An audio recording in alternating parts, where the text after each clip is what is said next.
Hey there guys, in today's video I'm going to be fixing a surge protection device that was wired improperly. We're going to be rectifying the issue and showing how it was done wrong and showing how this is supposed to be done in today's video. The device in question is this surge protecting device right here. It's installed on this disconnect which is supplying this heat pump right here that provides heating and cooling to this garage building here. I installed this whole system a few years back now, I think 2 or 3, and when I installed this disconnect and this surge protector on it, I improperly wired it according to many comments, which now looking back at it, I think that is correct. I believe I did, and we're going to be looking at how I did it, and we're going to fix that today. So first things first, let's go into the panel, shut off the breaker so we can work on this safely and take a look at how it's done and come up with a plan.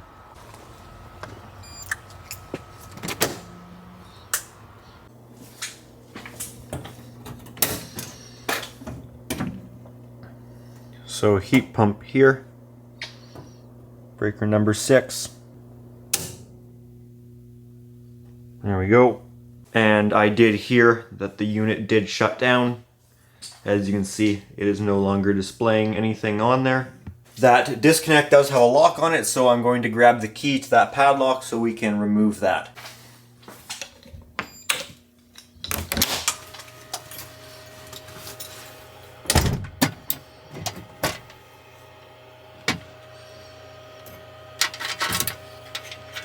Heat pump disconnect. I love this weather today. Real foggy. We had storm last night. It rained like crazy. It was like 30 degrees Celsius yesterday and then dropped right down. Thunder, lightning. Got a couple cool pictures of the lightning. Focus wasn't perfect, but turned out okay. Okay, so let's see what we're working with here. See how jammed up this lock is. Sometimes they get bad. Oh, that one's not. I'll take that right out, make it easier. And this guy pops out.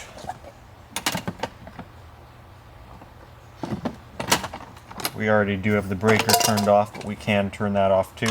That'll just disconnect the load side of it. So what we've got here is this is our wiring from our heat pump, and one of the issues with it is it's double lugged on to these terminals, which that's the problem, is it shouldn't be double lugged. Is how it should be is it should be spliced to one of your conductors, and then that conductor should be the only under the lug. Now whether it's the line or the load, that's the question. So that's where I'm going to go to what the manufacturer says here, which I'm on their website for that device. Go to documents and instructions for AG 3000, and here we got a bunch of stuff. So I think this is where my mistake was. Well, the reason for my mistake is these instructions aren't great. So I'll read this here. Type 1 installation. A typical installation of a Type 1 SPD, or surge protection device, will be connected between the secondary of the service transformer and the line side of the service panel. This installation is intended to be installed without overcurrent protection to the surge protection device. So there's the problem. They have no information on connecting it to a disconnect. But if we look up this disconnect model, which I'm not actually sure what it is, I'm guessing we'll find rules on double lugging. Seeing as our surge protection device doesn't have any good information on it, and I believe I looked at the disconnect before and couldn't find specific information other than I do believe it's not rated for double lugging. We know we're going to fix the double lugging, but let's see what the code says for putting it on line versus load side.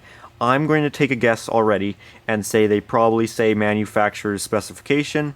Long story short, I did not find any good information. I found some information on where they're installed for your service entrance or meter, or on your meter, But as far as on a disconnect, looking through section 14 for protective devices and whatever, and section 26 that briefly touched on surge protective devices, I could not find any information on it whatsoever. So I'm just going to go with how I've been told these should be done. Okay, so let's get started here. I'm going to put this on the load side, as that's what I've been told how these should be done. So this is our line coming in here. This is our load side. So it actually already is on the load side. So we're just going to continue with that.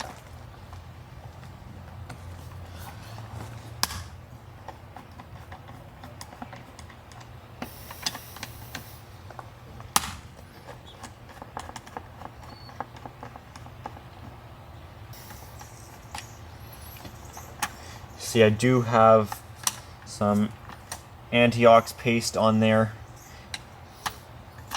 which I did that because I thought this is aluminum. Yeah, I'm not sure, so that's why I use that. So this is all number 12, so we're going to use some more number 12 here. I'm going to strip this.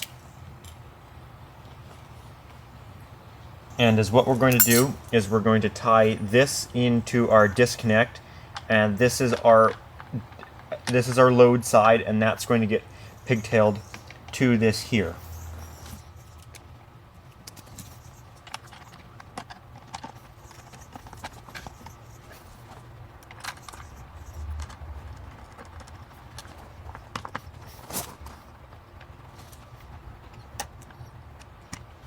This is stranded, so that's not going to pre-twist with it nice anyways. This is a heavier stranded, so we can twist these guys together if they will be willing to do that. I already got some paste on there, but I'm going to use these morettes. These are for aluminum to copper, which I'm still not sure on this. Now that I'm actually dealing with this here, it looks like it's just a coating on the outside like it is copper in there. So I think we are okay to use normal morettes.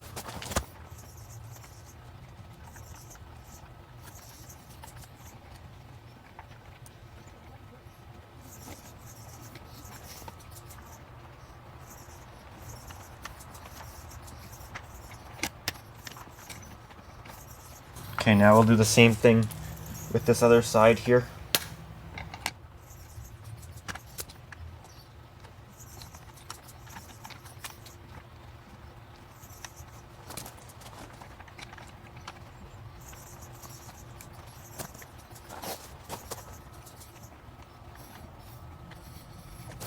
Okay, so we should also do this ground here, because you can see these two are both together there, which that should not be.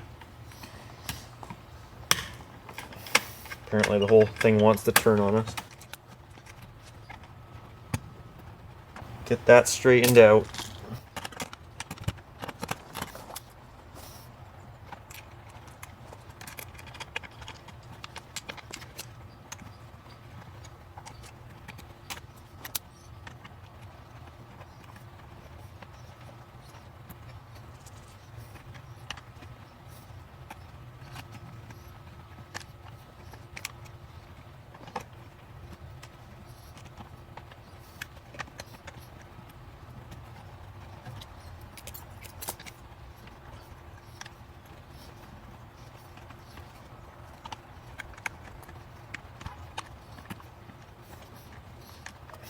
Okay, that's good and tight in there now. That's no longer double lugged.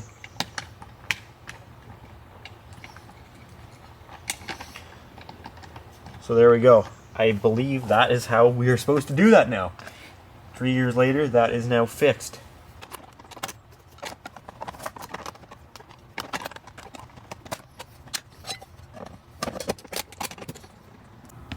Okay, that's all back together out here. So we will turn our breaker back on. Heat pump's back running. Alright guys, that's going to be it for this one. So let me know what you guys think. If you guys did enjoy this video, make sure to give it a thumbs up. If you have any comments or questions, feel free to leave those down in the comment section down below. And if you do enjoy my channel, make sure to subscribe. Also, if you are interested, I do have an Instagram account at Pickle700 for bonus content, stuff posted earlier than you'd see it on the YouTube channel, that sort of thing. Alrighty guys, thanks for watching.